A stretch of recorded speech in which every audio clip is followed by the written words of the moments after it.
Buying a luxury camper van today can cost as much as a small house. Some finished camper vans sell for well over $100,000. And the moment you start adding a premium bed, kitchen, storage, solar power, lithium batteries, warm lighting, and a bathroom setup, the price climbs even higher. So I had one question. What if I could build a luxury camper van myself for much cheaper than buying one? Not a cheap-looking van. Not a messy weekend project, not a mattress thrown into the back with a camping stove. I wanted something that actually felt premium. A van that looked clean, a van that felt comfortable, a van that could handle road trips, camping, remote work, and long weekends away from the city. So instead of buying a finished luxury camper, I decided to build one from the ground up. And this is how it happened. The first step was choosing the right van. This part matters more than most people think. A camper van build is only as good as the vehicle underneath it. If you pick the wrong base van, everything becomes harder. You may lose headroom, storage space, reliability, or driving comfort. I wanted a van that was tall enough to stand inside, long enough to fit a proper bed and kitchen, but not so huge that it would be impossible to park or drive in normal places. The goal was simple. Build something that feels like a tiny luxury apartment, but still drives like a normal van. After choosing the van, the real work began. The first thing I did was strip the interior completely. No panels, no old flooring, no random trim, just an empty shell. And when you see an empty van for the first time, it feels both exciting and terrifying. Exciting because you can imagine the final result. Terrifying because it looks like there is no way this metal box will ever become a luxury home on wheels. But this is where the planning starts. Before buying cabinets, batteries, wood, lights, or appliances, I mapped out the entire layout.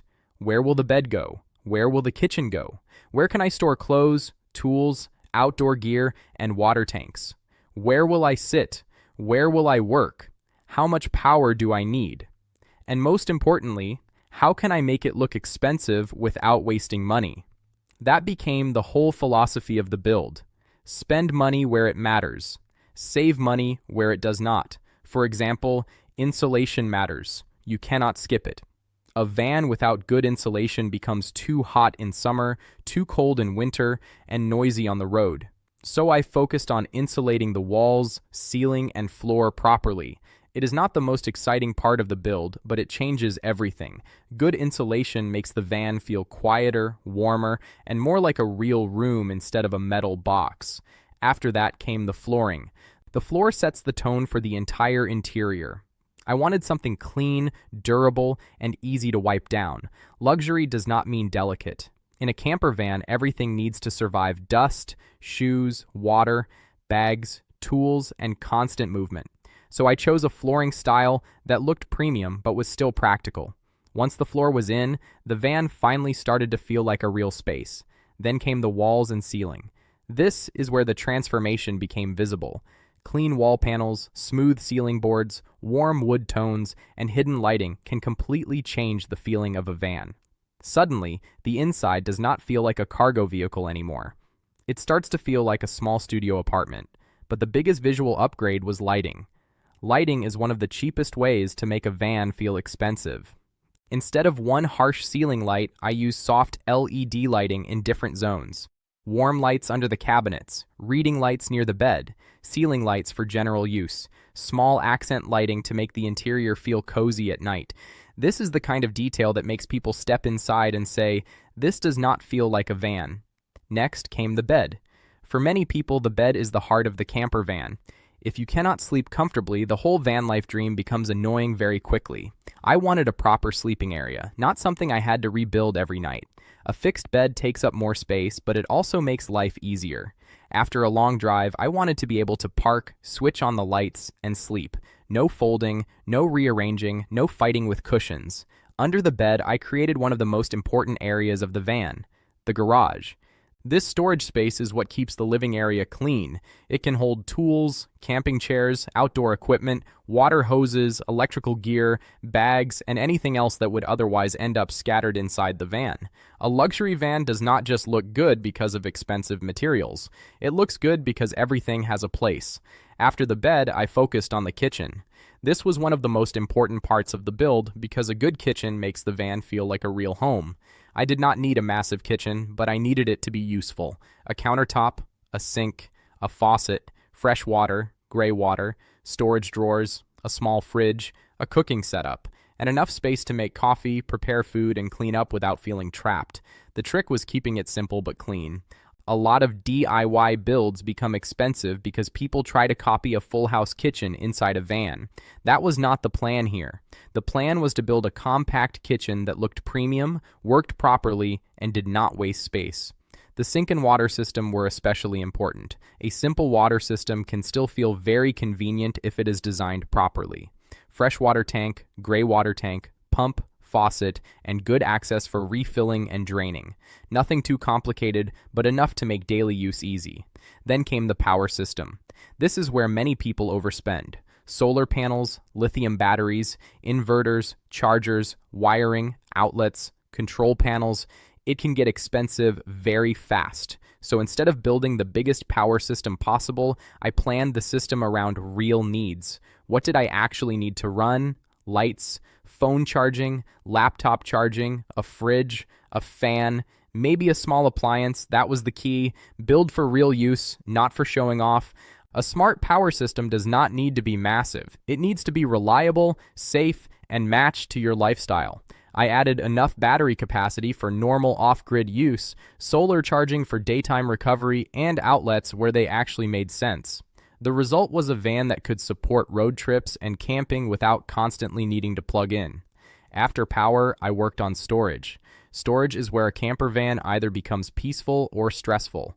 If you do not plan storage properly, the van becomes messy within one day. Clothes on the bed, food on the counter, tools under the table, shoes everywhere. So I used overhead cabinets, drawers, underbed storage, side compartments, and hidden spaces wherever possible. The goal was to keep the main living area clean, because when a small space is clean, it feels bigger. When it is messy, it feels smaller than it really is. Then came the finishing details. This is where the van started to look luxury. Cabinet handles, soft bedding, warm curtains, clean countertop edges, matching colors, wall trim, small plants, a compact table, good lighting. These details do not always cost much, but they change the entire mood. A luxury look is not only about money, it is about consistency. If the colors match, the materials feel intentional, and the lighting is soft, the van starts to feel premium. One of the biggest lessons from this build was that luxury does not always mean buying the most expensive parts. Luxury means comfort. Luxury means clean design. Luxury means not feeling frustrated every time you use the space. Luxury means being able to wake up somewhere beautiful, make coffee, sit inside your own little home, and feel like you did not compromise too much. And that is what this van became. A small space, but a useful one. A simple build, but a comfortable one. A camper that cost much less than buying a finished luxury van, but still gave me the feeling I wanted. Of course, building your own camper van is not easy. It takes time. It takes patience. It takes planning. And sometimes it takes doing the same thing twice because the first version does not work. There are mistakes. Measurements are wrong. Parts do not fit. Wires need fixing. Cabinets need adjusting. Something always takes longer than expected. But that is also what makes the build special. When you buy a finished van, you get convenience. When you build your own, you get control. You decide the layout. You decide where the storage goes. You decide what matters. You decide what to spend on and what to skip. And in the end, the van feels personal. It is not just another camper van from a dealership. It is your own design, your own work, and your own version of freedom. So was it worth building instead of buying? For me, yes. Because I did not just save money. I learned how the van works. I know where every wire goes. I know where the water system is. I know how the cabinets are built. I know what can be changed later. That knowledge is valuable. And more importantly, I ended up with a camper van that feels like mine. Not perfect, not factory made, but comfortable, practical, and much cheaper than buying a luxury camper van ready-made. And that is the point. You do not always need to spend a fortune to get the van life dream. You need a good plan, a solid base van, smart material choices, good lighting, practical storage, a simple power system, and the patience to build it step by step. Because at the end of the day, the best camper van is not always the most expensive one. It is the one that gets you on the road, the one that lets you sleep comfortably, the one that lets you cook, work, rest, and travel without feeling trapped. And the one that makes you want to open the door every morning and see a new view outside. That is what this build was really about, not just saving money, but building freedom for less.